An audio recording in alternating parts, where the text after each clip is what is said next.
حدیث شریف کے مطابق دنیا مومن کے لیے قید خانہ اور کافر کے لیے جنت ہے۔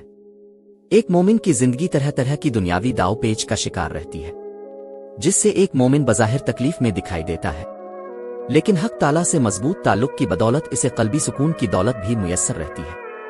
ہر وقت اللہ تعالیٰ سے عافیت کا سوال کیا جائے۔ ہاں، اگر کوئی پریشانی آ جائے تو صبر اور دعا کا دامن ہاتھ سے نہ جانے دیا جائے، اور یہ سوچا جائے کہ اس سے بڑھ کر بھی کوئی مصیبت و پریشانی آ سکتی تھی۔ دنیا میں کیسے کیسے مصائب آ سکتے ہیں، اس بارے میں حکیم الاسلام حضرت مولانا قاری محمد طیب صاحب رحمہ اللہ کا بیان فرمودہ نصیحت آموز واقعہ لکھا جاتا ہے۔ ایک شخص کے 2 جڑواں بچے پیدا ہوئے اور ان کی کمر اوپر سے نیچے تک بالکل چنپاہے جڑی تھی۔ ڈاکٹروں کو جمع کیا گیا کہ یہ 2 بچے ہیں اور جڑے ہوئے ہیں، ان کو آپریشن کر کے الگ کر دو۔ ڈاکٹروں نے کہا کہ اگر آپریشن کیا گیا تو دونوں مر جائیں گے، اس لیے کہ جو شارگ ہے وہ دونوں کی جڑی ہوئی ہے۔ دونوں کی پرورش کی گئی۔ اب ماں بیچاری ایک کو دودھ پلاتی تو دوسرا الٹا پڑا ہوتا، اور جب دوسرے کو پلاتی تو پہلا الٹا پڑا ہوتا۔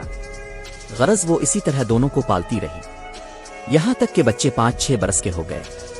ان کی تعلیم کا بندوبست کیا گیا۔ خدا کی قدرت کے ایک کے دل میں دینی علم حاصل کرنے کا جذبہ پیدا ہوا، اور دوسرے کے دل میں علوم معاش حاصل کرنے کا جذبہ پیدا ہوا۔ دونوں کے لیے استاد متعین کیے گئے، ایک اچھا عالم بن گیا اور دوسرا بڑا گریجویٹ بن گیا۔ دونوں بھائی آپس میں باتیں کیا کرتے۔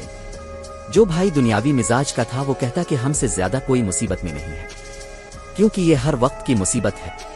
میرا جی کھیلنے کو چاہتا ہے اور تیرا دل نہیں چاہتا، مگر مجبورنا تجھ کو جانا پڑتا ہے، اور اگر میں استنجا کے لیے جانا چاہتا ہوں اور تیرا جی نہیں چاہتا تو تجھ کو بھی جانا پڑتا ہے۔ کوئی بھی اپنے دل کی بات نہیں کر سکتا، لہذا ہم سے زیادہ کوئی مصیبت میں نہیں ہے۔ یہ سن کر دیندار عالم بھائی کہتا کہ بھائی صبر کرو، اس سے بڑھ کر بھی تو مصیبت آنا ممکن ہے۔ اس نے کہا کہ اس سے بڑھ کر مصیبت ہو ہی نہیں سکتی۔ وہ نصیحت کرتا کہ یہ مت کہو، اللہ کے یہاں مصیبتوں کے خزانے بھی بہت ہیں۔ خدا کی قدرت کے دیندار بھائی کا انتقال ہو گیا۔ پھر ڈاکٹروں کو جمع کیا گیا کہ اس لاش کو کاٹو، تو انہوں نے کہا کہ اگر لاش کاٹی گئی تو یہ زندہ بھی مر جائے گا۔ اب لاش دنیادار بھائی کی کمر پر ہے، سوتا ہے تو مردہ کمر کے اوپر ہے، کھانا کھاتا ہے تو مردہ کمر پر، استنجا کو جاتا ہے تو مردہ کمر پر۔ اس وقت چھوٹے بھائی نے صبر کیا اور کہا، اے اللہ بس کرو، اگر اس سے بڑی مصیبت آ گئی تو کیا ہوگا؟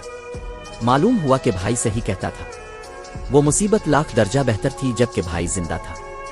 تو اس نے توبہ کی اور سمجھا کہ ہر مصیبت سے بڑھ کر مصیبت ہے۔